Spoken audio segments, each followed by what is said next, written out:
All right. So let me just be the first to say that vlogging while on a work trip is really impossible. It feels really hard. Or at least maybe I'm just not experienced enough to do this. So I am here in San Francisco and it's Wednesday. I've been here since Monday and I've not hit record once. But I challenged myself to do a video for this trip and I'm gonna do it. So here we go.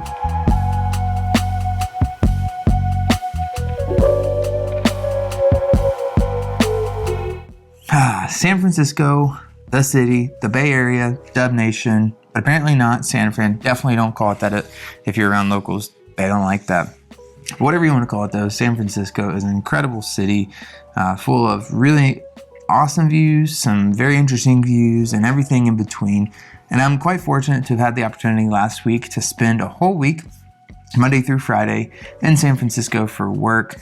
We had our annual sales kickoff, and so I got to travel, be out there, and really spend some time in this incredible eclectic city. The goal while I was there was to spend a little bit of time each day creating content of some sort, whether it be photography, vlogging, shooting B-roll. But what I quickly came to realize, given that this is the first work trip I've been on where I've actually tried to also create content, is just how little time I would actually have to create the content that I thought that I would get. Obviously, work comes first in this event, so whether it be a full day of work and our sales kickoff or going out in the evenings with friends and coworkers and doing work-related events, I just simply had a hard time finding time to create the content that I wanted to do. But that didn't stop me from doing a little bit each day. I went to San Francisco with really two main goals. One, to vlog, which I didn't do except for the vlog that you saw at the beginning of this video. And two, I had a massive bucket list shot of getting just the most epic Golden Gate Bridge picture.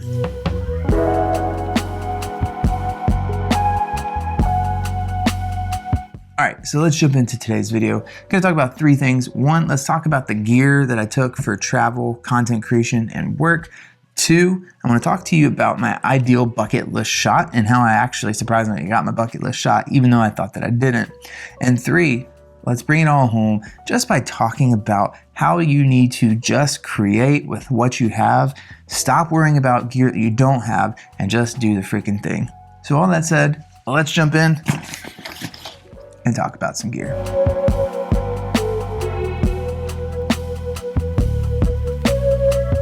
I am fortunate enough to have been gifted the Peter McKinnon Nomadic 25-liter camera bag. I got this for Christmas and it has been absolutely amazing. I love it. I feel so fortunate to have it. And yeah, all right, so let's jump into the top compartment first. This is where all my work-related stuff is at.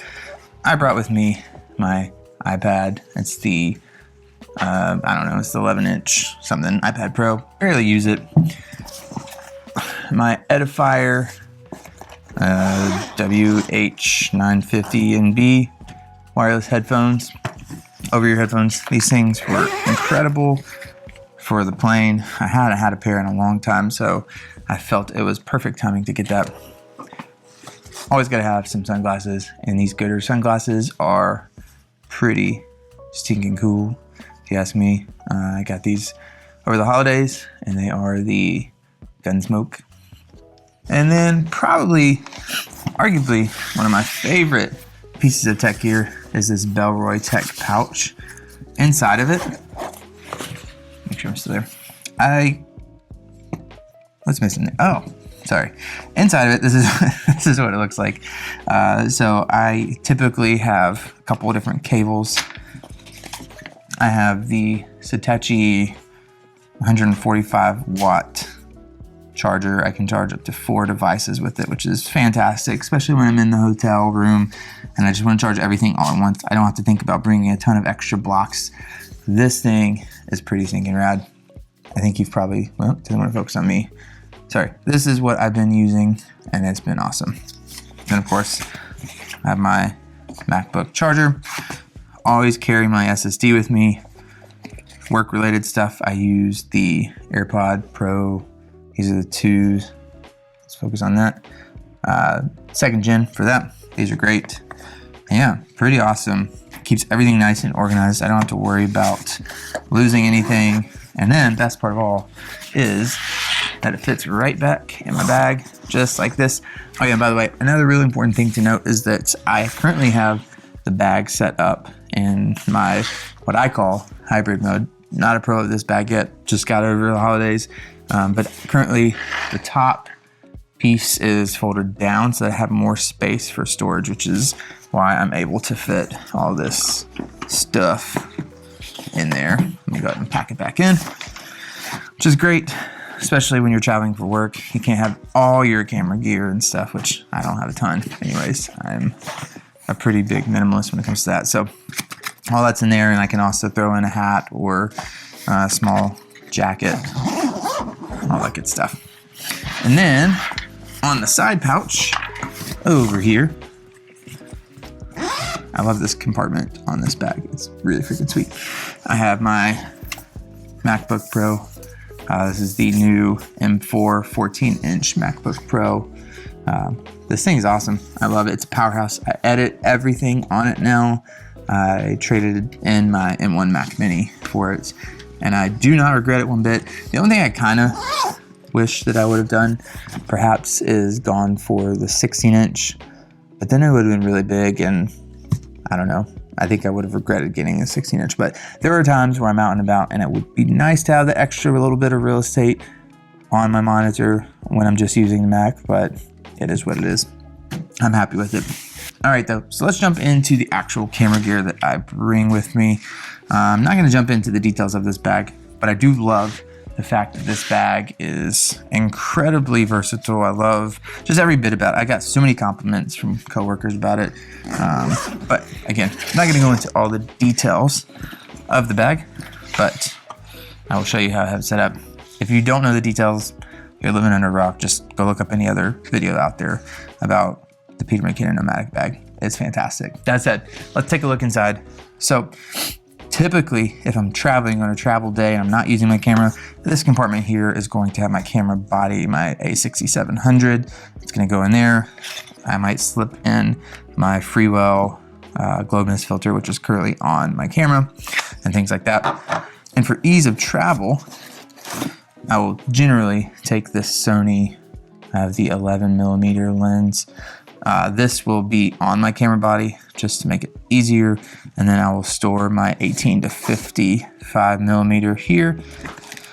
And then because I do love street photography, I will bring this little guy with me. It's the Sigma 56mm. This thing is incredible for street photography. It's an f1.4. I love it, but really the majority of the time my camera has the 18 to 55mm, which is also a Sigma. I also, one thing to call out, this is one of those removable pouches that you can buy extra. Doesn't come with it, but I really like it. Still haven't decided if I want to try and go with the actual camera doodad system or whatever you want to call it, but this is what came with it for my Christmas present, so I kept it as it is. I've got a couple lens cap covers for my Freewell variable ND polarizer. Got a cable for my DJI mics, which, by the way, these DJI mics, I'm currently wearing it here. These, freaking awesome. I love them. They're so portable. They go in this bag too, but generally they stay in this section over here. And then I also have this, I did a collab with this brand sometime a couple years back, and I still use it to this day. It's pretty epic. So it's an extension cord, plus 2 extra spots for power. And then you've got some somewhere on here. Maybe not this one. Anyways, it's pretty awesome. I like it. This stays with me all the time. It's proves to be quite handy as it lives in my bag. And then on this section over here, just more extra storage. I have my newer DBFZ 100 battery charger. This is to charge my batteries. Pretty straightforward. A little Manfrotto tripod, which this thing did not get any action because I didn't have time to really do any vlogging. So, but you've probably seen this around. Pretty straightforward and simple. And then attached to my camera, which it's here right now, but I have the Ulanzi camera clip system, so that's what goes in there. And then a couple cleaning cloths. Oh yeah, and a lens cap. So that all fits in here.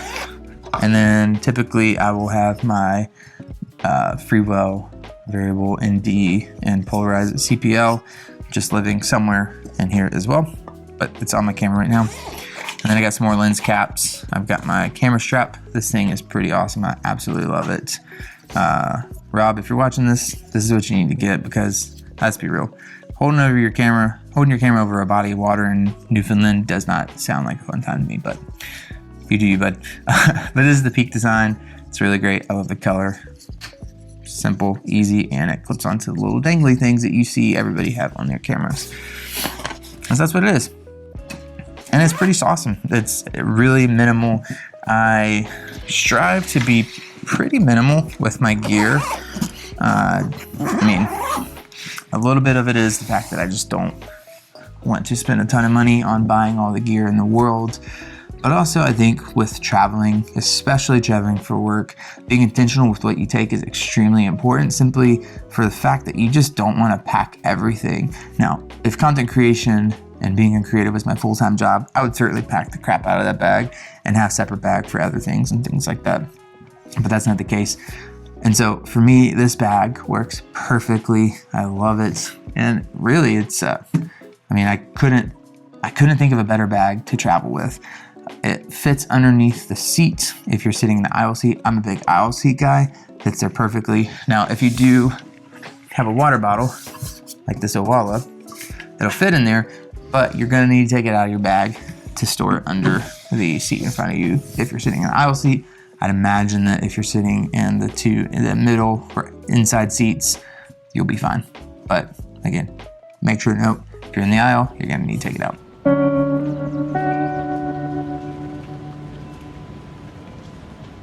All right, so I'm gonna get in a little bit closer to the camera now, because we're gonna have a real talk moment here, and really this real talk moment's more so for me, but if you feel like I'm talking to you, it's probably because I'm talking to you too. My bucket list shot was to have the most epic Golden Gate Bridge photo I could ever possibly create. I'm sure you've seen it. There's a ton of creators out there who go and find these extremely sweet spots from up in the hills around, or they even go into Marin County, take some shots from John Muir Wood looking in. Or you get really close to the Golden Gate Bridge and have these insane close-up shots that show the detail, that show just the sheer size. All those were living in my head, and I had a huge mood board on Pinterest ready to go. I talked to some creators that live close by. I watched videos of some of my favorite photographers. I tried to get as much inspiration as possible. So in my head, I was building up this perfect shot or perfect shots. But unfortunately, as I said earlier, the perfect shots just didn't happen, or so I thought. You know, we got up a little later on Tuesday prior to the conference starting, and so I didn't have the time to go and make those epic shots happen. And so I had to make do with what I had. Our event was at the Officers Club in the Presidio, but after a quick search, I realized there is an overlook there. And so before the event started, we took some friends down, took some photographs. I, being the only photographer there, the only silly person with the camera and a book bag, but I took it down there with me anyways. So that was phase one of me overcoming my fear of being around my peers and letting them know I'm a content creator. So that was kind of cool. But I got down there and I didn't feel as inspired, because in the back of my mind, I had all these grandiose ideas of going with some other creatives, taking these epic shots, which would have been fantastic, but that wasn't the reality of my situation. And so the first wave of pictures that I got just ended up being okay. And if your heart's not really into the shot or really feeling the moment, I think that it's just, you're not going to produce the best work. If you're not excited about what you're doing, you're not going to get the shots that you think are going to be the most epic things, or the shots that you're going to be the most proud of. And so I took quite a few, and after getting back and looking through them, I was like, oh, this is cool. I had some cool foreground here. But at the end of the day, it just ended up being okay. And it showed that, you know, my lack of excitement or my lack of thinking that I just didn't have the gear really impacted my mentality and impacted the work that I produced. But as the day progressed and I started to talk to more people during breaks about what I was hoping to do, about what I'm doing, they saw that I had my camera with me. It really kind of inspired me again, and I really started to hype myself up, if you will, in the sense that I was speaking into existence that I was a content creator and photographer, a videographer, and that gave me the inspiration that I needed to just kick myself back into gear and go do the thing. So fortunately, later in the day, we had a break around 4 p.m., which was perfect. The weather was flawless. Carl, the fog, wasn't even anywhere to be found in San Francisco the entire trip that I was there, much less the day that I walked down. So 4 o'clock, we get a break, and we have 30 minutes. I'm all right, I'm going to beeline back down to the Presidio National Park and see what can happen. And on the way down there, I'm talking to some friends, really hyping up what I'm doing, the work that I'm doing, the work that I want to do. And I got down there, and I was ready to roll. And I got the bucket list shot. It wasn't the bucket list shot that I thought that I wanted, but it ended up being something that I am incredibly proud of.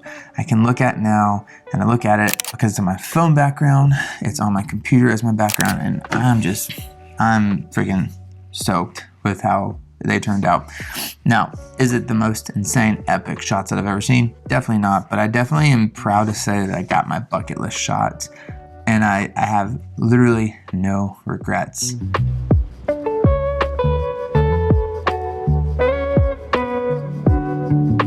So let's take a step back. And now that we had this real talk moment and talking about my bucket list, or thinking that I wasn't going to get my bucket list shot, I think it's important for us to understand as creatives, especially those of us who are really getting started or really jumping into this with the intentions of making this something more for ourselves later in our process. At the start, we're not gonna have all the gear, we're not gonna have all the knowledge, all the skill, whatever it might be, but we have to just create. We have to put in the reps, we have to put in the time, we have to get the experience in order for us to then later be able to go and get those shots and be confident and feel confident doing those things. And so when I think about this trip really taught me a lot about myself, taught me a lot about myself as a creator and someone who is aspiring to be a creative full-time. So if you've made it this far to the end of the video, I hope that you can extrapolate from my entire gibberish along the way, the gear review and all of that, the messages, my bucket list shot. I hope that you can extrapolate this one simple fact, and it's really this simple. You just gotta go and put in the reps, trust the process, and at the end of the day, you'll have so much to be proud of, because if you don't just go and take the picture, hit the record button, you're never gonna have something to look back on. And so even if you don't feel like in that one simple moment in time, you don't have what you need or the gear that's gonna help you to capture the perfect shot, your bucket list shot, you just gotta do it anyways, because who knows what's gonna come at the end of that. You might pull your camera up later that evening and realize, oh man, this shot actually is pretty stinking rad. And you'll be pleasantly surprised to find that out. And so I hope that you walk away inspired and encouraged from today's video to go and just create, no matter what the circumstances are, no matter what the gear is before you. You just gotta go and do it. Thank you so much for stopping by for another video. If you've ever had a situation like this, or if you've ever visited San Francisco and you've wanted to shoot the Golden Gate Bridge, drop a line in the comments letting me know where your favorite spot is to shoot the Golden Gate Bridge, or just in general, if you've ever had a situation where you didn't think that you had the gear to shoot something and you had an incredible story come out of it. I'd love to see your work. So drop some comments below. And if you like what you see, or if you're excited about this journey ahead, or if you just like to support me as a person, be sure to hit the subscribe button. It would mean the world to me. We crossed 200 subscribers last week, and that just freaking blew me away. And so seriously, from the bottom of my heart, I just want to say thank you for those who are here and for those of you who will come in the future. So thanks for watching today's video. I will catch you in the next one. Peace.